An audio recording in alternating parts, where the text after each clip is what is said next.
Lady Markby and Mrs. Cheekley. Dear Lady Markby, how nice of you to come and see me. Won't you sit down, Mrs. Cheekley? Thanks. Isn't that Miss Chiltern? I should like so much to know her. Mabel, Mrs. Cheekley wishes to know you. I thought your frock so charming last night, Miss Chiltern. So simple and suitable. Really? I will have to tell my dressmaker. It will be such a surprise to her. Good afternoon, Lady Markby. Going already? I'm so sorry, but I'm obliged to. I'm just off to rehearsal. I've got to stand on my head in some tableau. On your head, child? Oh, I hope not. I believe it is most unhealthy. Oh, but it is for an excellent charity in aid of the undeserving. The only people I'm really interested in. I am secretary and Tommy Trafford is treasurer. And what is Lord Goring? Oh, Lord Goring is president. The post should suit him admirably, unless he has deteriorated since I knew him first. You are remarkably modern, Mabel. A little too modern, perhaps. Nothing is so dangerous as being too modern. One is apt to grow old-fashioned quite suddenly. I've known many instances of it. What a dreadful prospect. Oh, my dear, you need not be nervous. You will always be as pretty as possible. That is the best fashion there is, and the only fashion England succeeds in setting. Thank you so much, Lady Markby. For England and myself.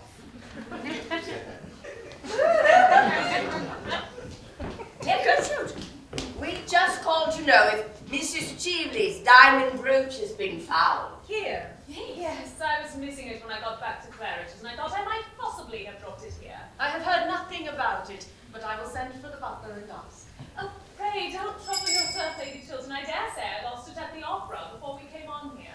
Ah, yes, I suppose it must have been at the opera. The fact is, we all scramble and jostle so much nowadays that I wonder we have anything at all left on us at the end of an evening. I know myself that when coming back from the drawing room, I always feel as if I hadn't a shred on me, except a small shred of decent reputation, just enough to keep the lower classes from making painful observations through the windows of the carriage. The fact is that our society is terribly overpopulated. Really, someone should arrange a proper scheme of assisted emigration. It would do a great deal of good. I quite agree with you, Lady Markby. It is nearly 6 years since I have been in London for the season, and I must say society has become dreadfully mixed. One sees the oddest people everywhere. That is true, dear. But one needn't know them. I'm sure I don't know half the people who come to my house.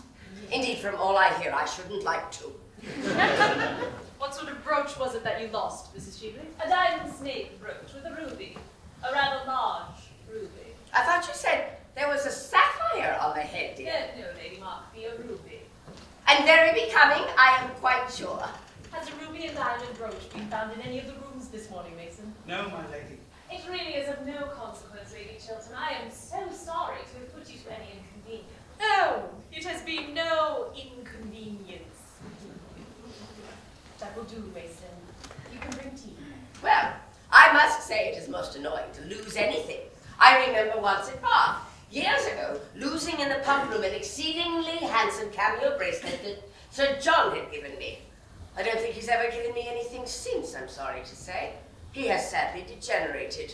Really, this horrid House of Commons quite ruins our husbands for us. I think the lower house, by far the greatest blow to a happy married life that there has been since that terrible thing called the higher education of women was invented. It is heresy to say that in this house, Lady Markby. Robert is a great champion of the higher education of women, and so I am afraid am I. The higher education of men is what I should like to see. Men need it so sadly. They do, dear. But I'm afraid such a scheme would be quite unpractical. I don't think man has much capacity for development. He has got as far as he can. And that's not far, is it? With regard to women, well, dear Gertrude, you belong to the younger generation. And I'm sure it is all right if you approve of it. In my time, of course, we were taught not to understand anything. It was the old system, and wonderfully interesting it was, too. I assure you, the amount of things I and my poor dear sister were taught not to understand was quite extraordinary. But modern women understand everything, I am told. Except their husbands. That is the one thing the modern woman never understands. And a very good thing, too, dear, I dare say. It might break up many a happy home if they did. Well, not yours. I need hardly say, dear Gertrude, you have married a pattern husband. I wish I could say as much for myself. But since Sir John is taken to attending the debates regularly, which he never used to do in the good old days, his language has become quite impossible. He always seems to think he is addressing the House.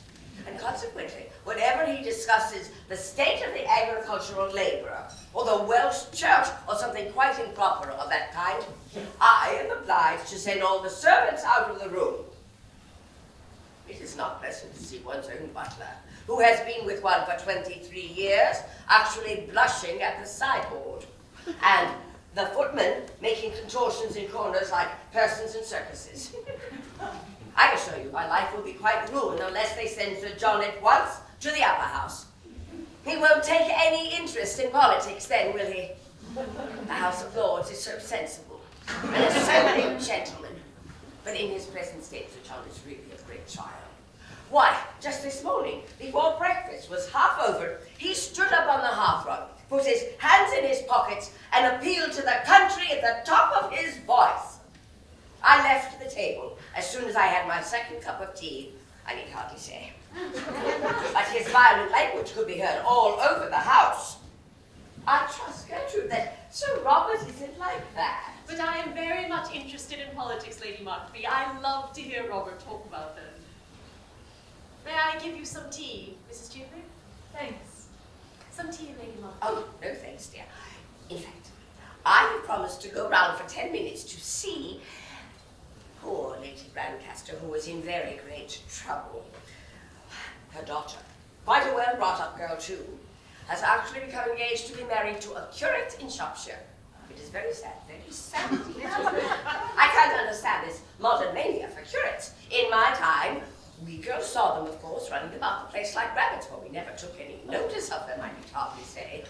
But nowadays, country society is quite honeycombed with them. I think it most irreligious. And then the eldest son has quarrelled with his father.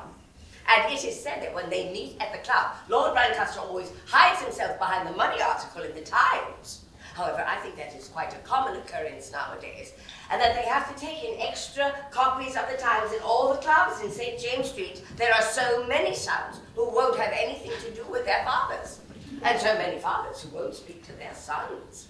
I think myself it is much to be regretted. I quite agree with you. Fathers have so much to learn from their sons nowadays. Really, dear, what? The art of living. The only really fine art we have produced in modern times. Oh, I think Lord Brancaster knew a good deal about that. More than his poor wife ever did. You know Lady Brancaster, don't you, dear? Just slightly. She was staying at Langton last autumn when we were there. Well, like all stout women, she looks the very picture of happiness, as no doubt you noticed, but there are many tragedies in her life besides this affair of the curate. Her own sister, Mrs. Jekyll, had a most unhappy life through no fault of her own, I'm sorry to say. She ultimately was so broken-hearted that she went into a convent, or onto the operatic stage, I forget which. No, I think it was decorative art needlework she took up. I know she had lost all sense of pleasure in life. And now, Gertrude, if you will allow me, I shall leave Mrs. Cheveley in your charge and call back for her in a quarter of an hour. Or perhaps, dear Mrs. Cheveley, you wouldn't mind waiting in the carriage while I am with Lady Brancaster. As I intended to be a visit of condolence, I shan't stay long. I don't mind waiting in the carriage at all, provided there is somebody to look at one. Well, I hear the curate is always prowling about the house. I do hope Mrs. Cheveley will stay here a little. I should like to have a few minutes' conversation with her. How very kind of you, Lady Chiltern. Believe me, nothing would give me greater pleasure.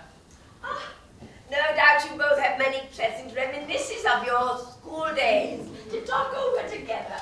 Goodbye, Bertrand. Shall I see you at Lady Barnard's tonight? She has discovered a wonderful new genius. He does nothing at all, I believe. It's a great comfort, is it not? Robert and I will be dining at home by ourselves tonight, and I don't think I shall go anywhere afterwards. Robert, of course, will have to be in the house, but there is nothing interesting on. Dining at home by yourselves. Is that quite prudent?